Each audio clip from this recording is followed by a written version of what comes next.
In the quaint village of Woolpit, nestled in the heart of Suffolk, England, an extraordinary event unfolded in the 12th century that continues to captivate folklorists, historians, and storytellers alike. This is the curious tale of the Green Children of Woolpit, two mysterious youngsters who appeared seemingly out of nowhere, with strange behavior, speaking an unknown language, and most notably, sporting skin the color of fresh spring leaves. As odd as it sounds, this medieval legend isn't just a whimsical tale invented to scare or amuse villagers. It was recorded by two respected chroniclers of the time, Ralph of Coggeshall and William of Newburgh. Their detailed accounts give weight to what could otherwise be dismissed as pure fiction. A strange arrival in troubled times. The story begins during the turbulent period known as the Anarchy, a civil war that ravaged England during the reign of King Stephen, 1135 to 1154. It was an era of political chaos and widespread instability. Amidst this backdrop, the quiet village of Woolpit, so named for its wolf-trapping pits, found itself at the center of a surreal event. According to records from the mid-12th century, reapers working the fields near one of the ancient wolf pits were startled to discover two small children standing at the edge of the forest. A boy and a girl, they appeared frightened and disoriented. Their most arresting feature, however, was the unnatural green hue of their skin. The children were wearing unfamiliar clothing made of a strange material, and they spoke a language no one in the village could understand. Understandably, the villagers were both baffled and alarmed. Unsure of what to do, they brought the children to the home of a local landowner, Sir Richard de Calne, who took them under his protection. The mystery deepens. Sir Richard offered the children food, but they refused everything placed before them. For days, they rejected the villagers' bread, fruits, and meats, growing increasingly weak.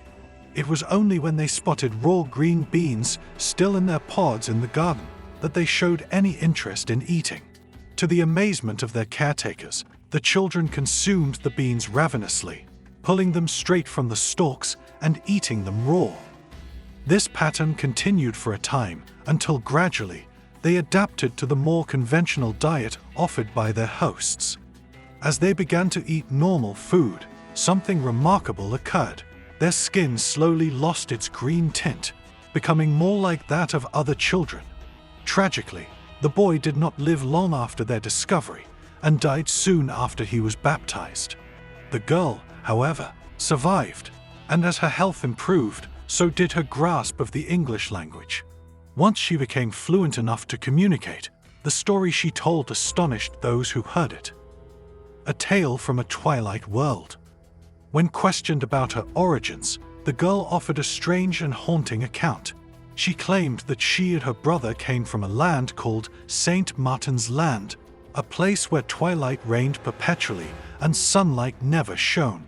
She described it as a dim world, glowing faintly but devoid of true daylight. Their homeland, she said, was separated from a luminous land by a wide river. The people of her country venerated St. Martin with particular reverence, and their lives were different in many unexplained ways. According to her tale, the siblings had been tending to their father's livestock when they heard a loud, bell-like sound. They followed it, enchanted, and somehow ended up in the field near Woolpit. She could not explain the transition. It was as if they had fallen into a trance and been transported across dimensions. To the villagers, this account was almost as baffling as the children themselves. Who were the Green Children? Over the centuries, many theories have been proposed to explain the mystery of the Green Children of Woolpit. Some are grounded in rational history, while others venture into the realm of fantasy and folklore. The rational explanation: Flemish orphans. The most plausible theory is that the children were orphans of Flemish immigrants who had fled religious or political persecution. During the 12th century, a significant number of Flemish settlers lived in eastern England.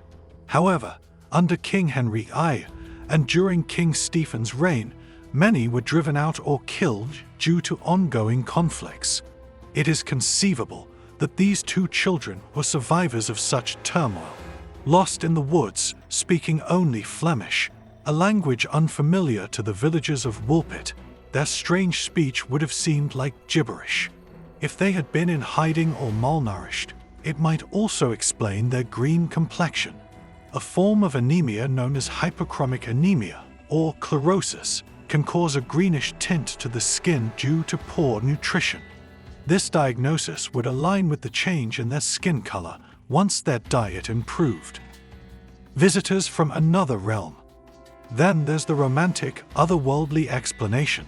Some folklorists suggest that the children may have emerged from a subterranean world, perhaps even a parallel dimension, where the inhabitants live in perpetual twilight and have evolved green pigmentation. The idea of hidden civilizations beneath the earth has long been a fixture of mythologies around the world. In this version of the tale, the great noise they heard could have been a portal opening or a dimensional rift. Some speculate that St. Martin's Land might have been a symbolic or metaphorical place, possibly even a reference to purgatory or a spiritual realm, rather than a physical location. The wide river separating the lands might be a mythic element, echoing the river Styx of Greek mythology, or the Christian concept of crossing from one world to the next. What became of the surviving child? The girl, now known as Agnes, remained in England and was said to have integrated fully into society. Records suggest she lived and worked in the household of Sir Richard de Calne for many years. Eventually, she married a man believed to be Richard Barre, a notable archdeacon of Ely and royal official.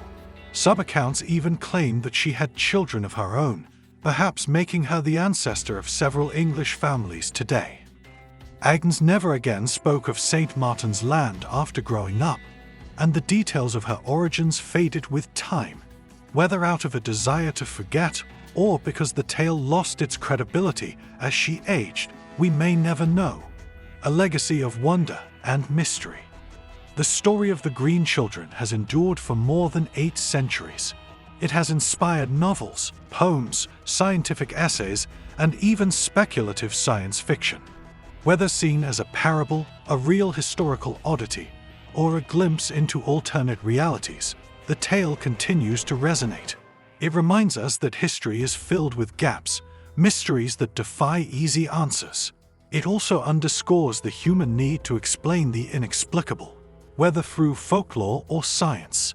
The villagers of Woolpit didn't know about genetic disorders or linguistic barriers.